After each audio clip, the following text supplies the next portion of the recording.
Elena hadn't penciled in any surprises for the weekend.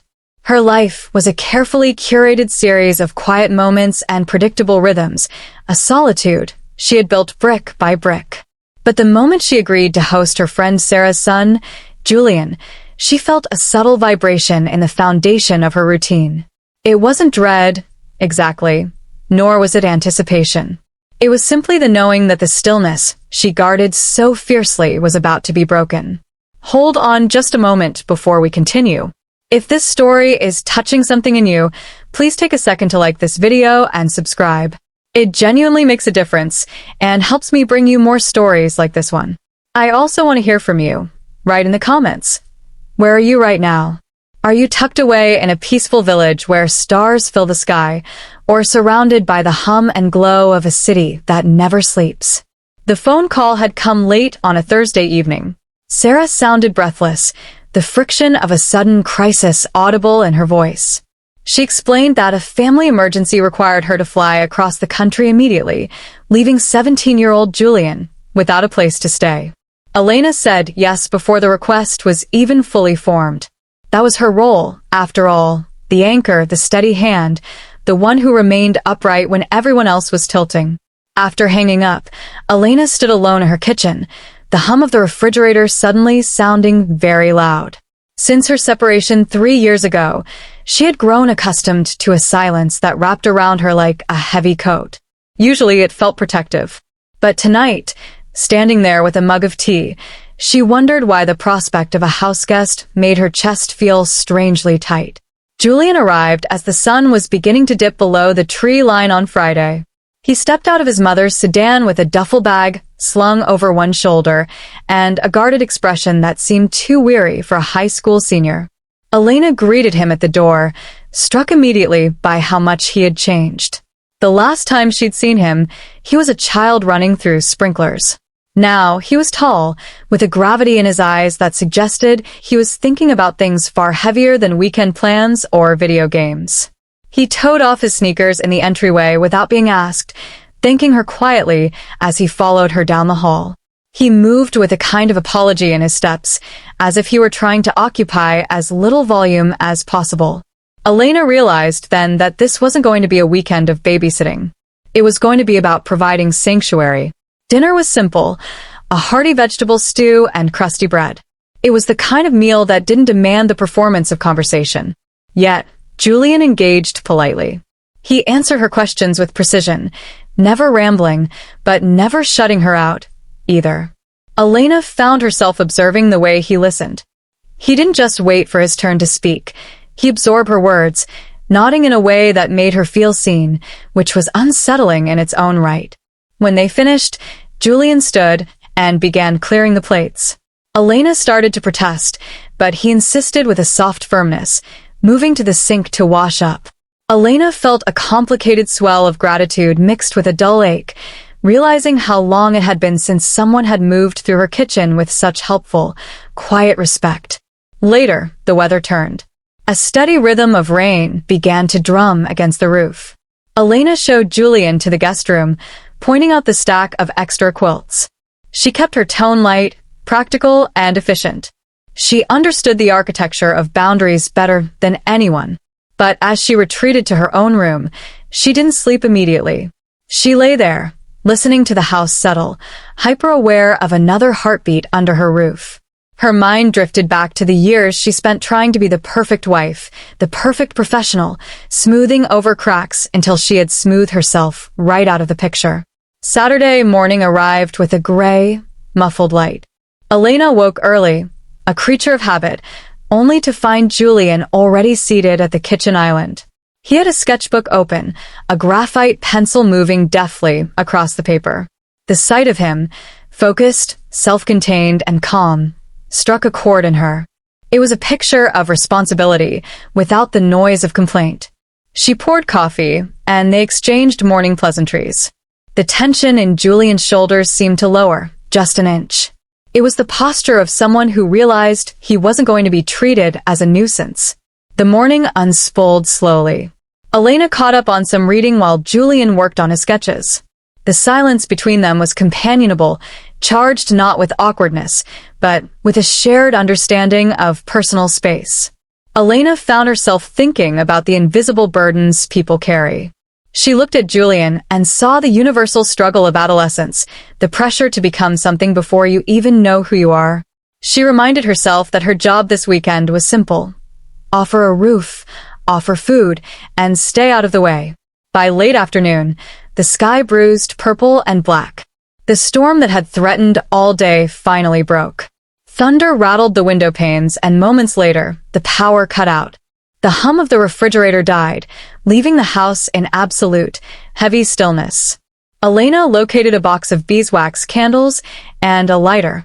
She set them on the low table in the living room, the flickering amber light transforming the space. The shadows softened the edges of the furniture, making the room feel intimate and timeless. They sat on opposite ends of the sofa, watching the rain lash against the glass. For a long time, the storm was the only voice in the room. Then Julian spoke. His voice was low, barely rising above the sound of the rain. He admitted that he felt like he was constantly walking a tightrope, trying to balance grades, his parents' expectations, and the fear that he was falling behind everyone else. Elena didn't interrupt. She didn't rush to offer platitudes or fix-it solutions. She simply bore witness. She understood that moments like this don't require a savior. They require a presence. When she finally spoke, she chose her words like stones for a path, careful and solid. She told him that the pressure to be perfect is a heavy coat that never keeps you warm. She shared a fragment of her own history, the time she realized that it was okay to step off the path everyone else was walking. Julian looked at her, the candlelight catching the relief in his expression. It was the look of someone realizing that adults are just people who have been figuring it out for longer. The conversation deepened, flowing into the spaces usually reserved for therapy or late-night confessions. They spoke of loneliness, of the fear of being forgotten, and the strange comfort of solitude. The power stayed off for hours. Without the distraction of screens or the artificial pulse of the internet, time seemed to stretch. Julian confessed that he often felt like a guest in his own life, constantly adapting to fit the room he was in. Elena corrected him gently. She told him that adaptability is a strength, but not if it costs you your shape. She told him he deserved to take up space.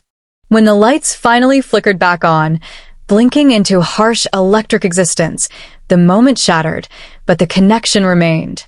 It wasn't a closeness that blurred the lines between adult and child. It was a respect built on honesty. They moved back into the practical world, cleaning up the candle wax, checking the fuse box, but the atmosphere had shifted. Elena felt a part of herself waking up, a part that remembered she had wisdom to offer. That night, after Julian had gone to bed, Elena sat on her porch, smelling the ozone and wet earth. She realized the weekend was teaching her something, too. She could care deeply, without losing herself. She could offer intimacy, without inviting chaos. She went to bed with a sense of resolve she hadn't felt in years. Sunday dawned crisp and clear, the sky scrubbed clean by the storm. Sunlight poured into the kitchen, making the surfaces gleam. Julian was already awake, organizing his things near the door. He was moving with a new lightness, preparing breakfast toast with the focus of someone who wanted to contribute, not just consume. Elena watched him from the doorway, feeling a warmth that was entirely maternal in its nature, yet distinct. It was the pride of watching a sapling withstand a strong wind. Over breakfast, Julian asked about her work, about how she managed the house alone. Elena explained her systems, her small rituals, and he listened as if these were secrets to a good life. Since the weather was fine, they decided to spend the morning in the garden, clearing away the debris from the storm. It was physical work, raking leaves, lifting fallen branches, righting overturned pots. They worked in a rhythm, a silent teamwork where the effort itself was the communication. Elena felt a quiet satisfaction in the labor, in the visible progress of restoring order. As they bagged the leaves, Julian opened up more about his plans for the future, his hesitation about college, his desire to maybe study art. Elena encouraged him, not by pushing, but by validating his instincts. She reminded him that the world is wide and that there is more than one way to build a life. He absorbed her advice, his posture straightening, the invisible weight on his shoulders seeming to evaporate with the morning mist. By the time afternoon rolled around, the house hummed with a gentle energy. It wasn't the silence of emptiness anymore. It was the silence of peace. Elena realized she hadn't just been sheltering Julian. She had been reconnecting with the version of herself that was a teacher, a guide, a nurturer. When Sarah's car finally pulled into the driveway that evening, the weekend felt complete in a way few things ever do. Julian gathered his bags. He paused at the door, turning to look at Elena. He didn't make a speech. He just smiled, a real, unguarded smile, and thanked her. Sarah bustled in, apologetic and tired, hugging Elena and asking if Julian had been a burden. Elena assured her, with total sincerity, that he had been wonderful company. As she watched them drive away, the taillights fading into the dusk, Elena walked back into her living room. It was quiet again, but it wasn't the hollow silence of Friday. It was a rich, resonant stillness. She saw the coaster Julian had used, the book he had returned to the shelf, the slight impression on the rug where he had stood. She washed the remaining dishes slowly, letting her mind replay the conversations, the storm, the shared work in the garden.